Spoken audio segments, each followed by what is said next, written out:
Hi there, I'm Jamie Taylor. Welcome to Your Health Matters, brought to you by Kingman Regional Medical Center, your community-owned, not-for-profit hospital. During this program, we're going to be giving you information about health issues relevant to our community. We're going to have physicians and healthcare specialists on the program who will tell you how to prevent those issues or where to go to get help if you already have them. In addition, we are pleased to introduce Medical Alert, announcements from the Mayo Clinic, a partner of KRMC. As you all know, there are enormous challenges currently being faced by healthcare, from increases in our insurance premiums to the state cutbacks on access and Medicare. The average consumer is scrambling to find ways to make sure that they've got good healthcare coverage. Now more than ever, it's important that we all take responsibility for our own health. Prevention is the key to staying healthy, and I hope that these programs will help you learn how to become a healthier individual. The topic for our program this week is sleep disorders. My guest today is Mark Hopkins. He's the director of the Sleep Lab here at Kingman Regional Medical Center, and we'll meet him right after these messages, so stay tuned. Welcome back to Your Health Matters. As I mentioned, our topic this week is sleep disorders, and my guest is Mark Hopkins, the director of our Sleep Lab here at Kingman Regional Medical Center. Welcome, Mark. It's great to have you on the show. Thank you. Nice to see you too. Good. Well, so tell me, how did you get into sleep? That's a good story. It's going back about 17 years. Okay. Sure you want to hear it? Well, okay. High level maybe. Okay, I'll abbreviate it. 17 years ago, I was working for a major tobacco firm. Okay. And they were going through a lot of restructure, so I thought, well, I'll go back to college and see where's the big expansion in the health field. Well, I got into respiratory care. Okay. And somehow the sleep industry or field was just getting started.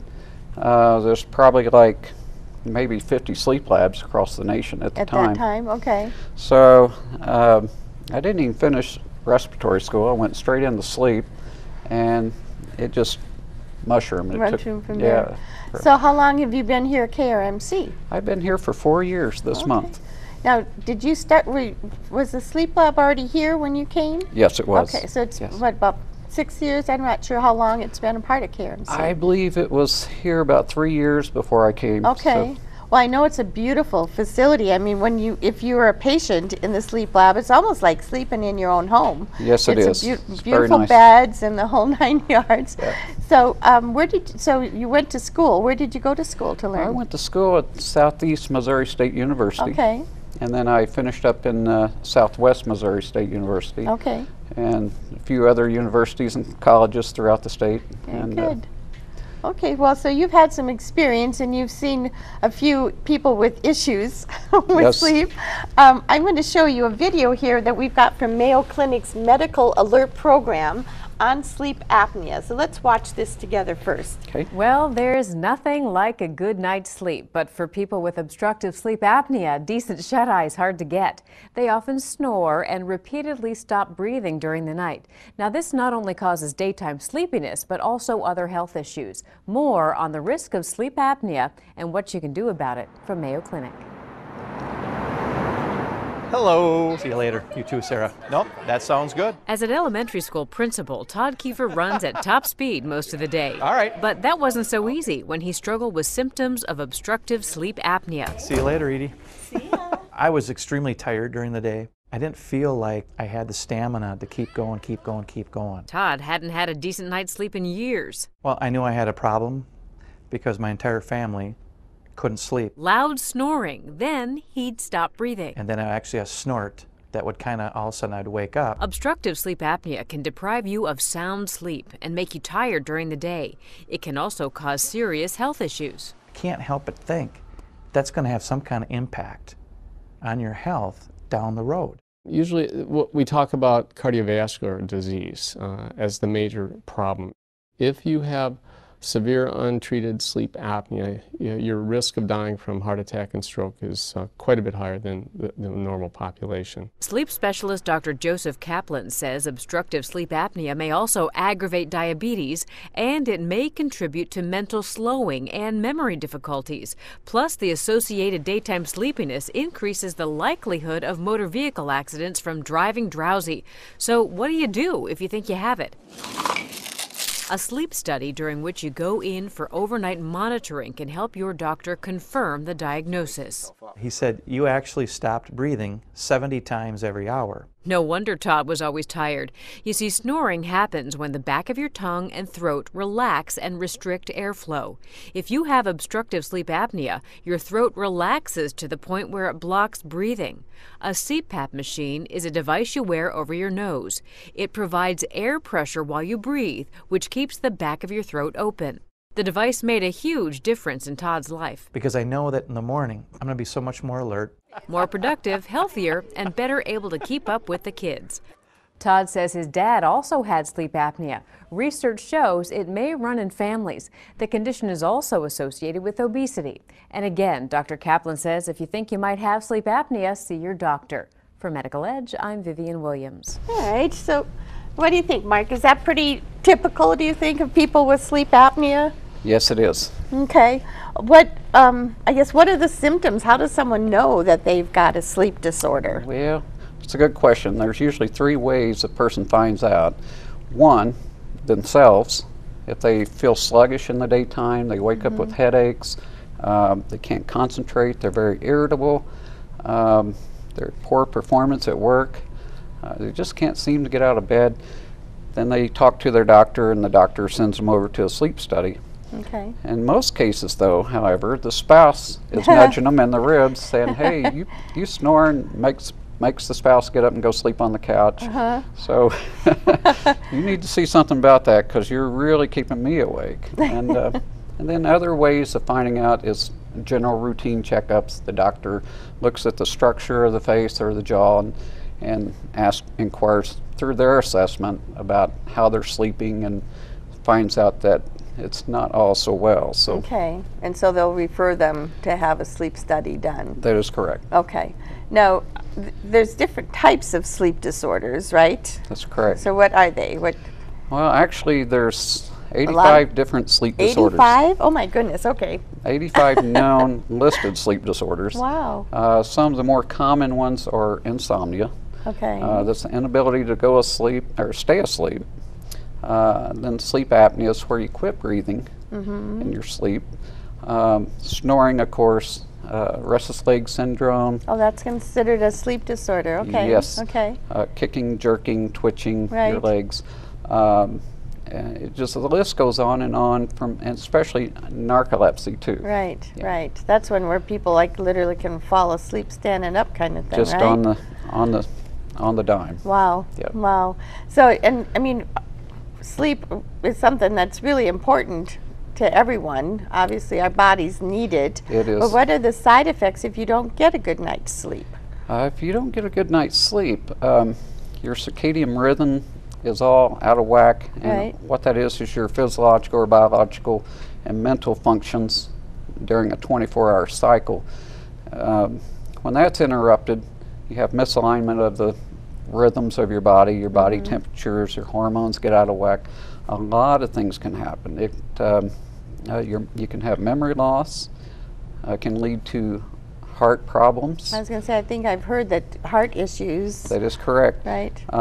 It can lead to endocrine or hormone Okay. problems too. Well, and someone told me to weight even can be your weight can be affected It by is. sleep. That is correct. Because when you quit breathing, there is a hormone. I couldn't tell you the name of it right now. Dr. Matheny could tell you. But there is an increase in this particular hormone that stimulates hunger.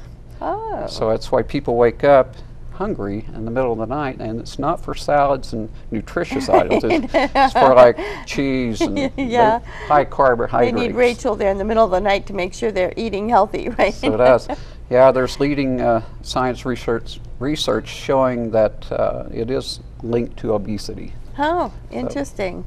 So they have a sleep study done.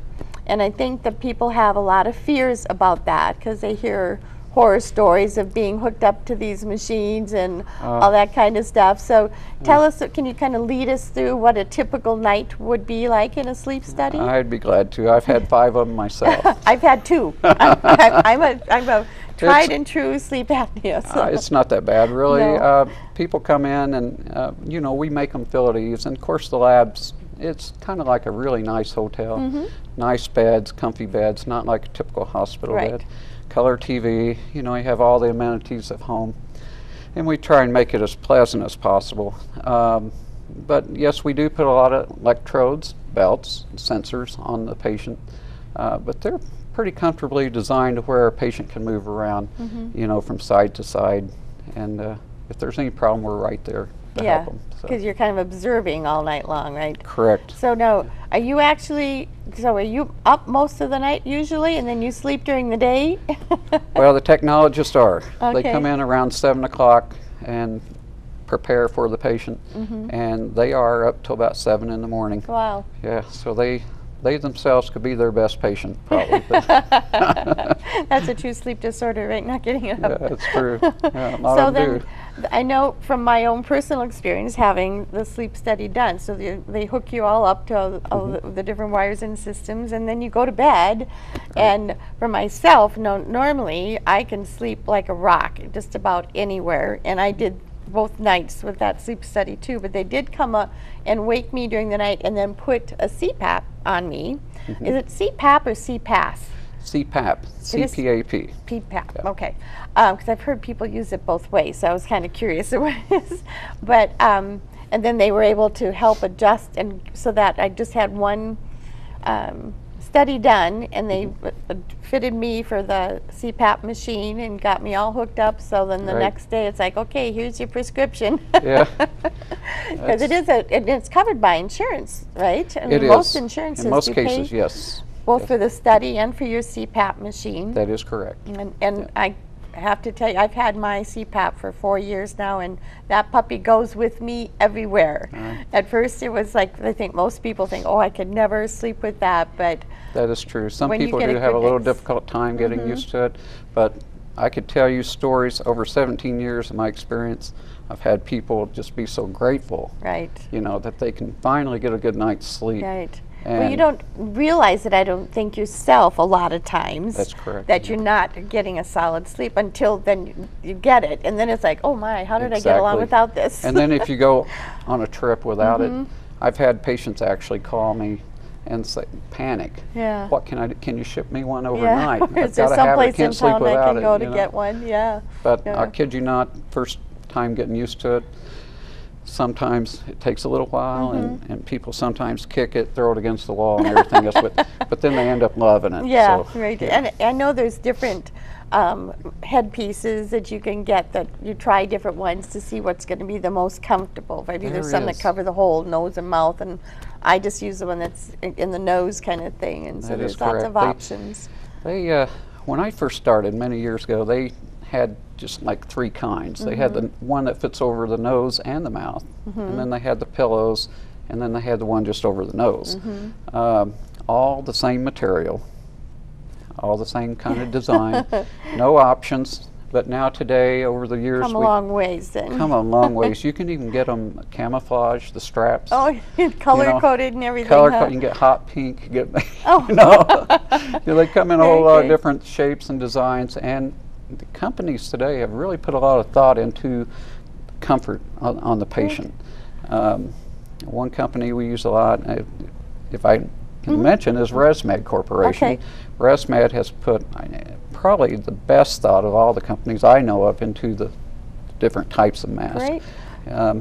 You know, so there's a lot of options for the patient. Good. Well, we'll talk more about some of those options right after these breaks, so we'll get right back to you.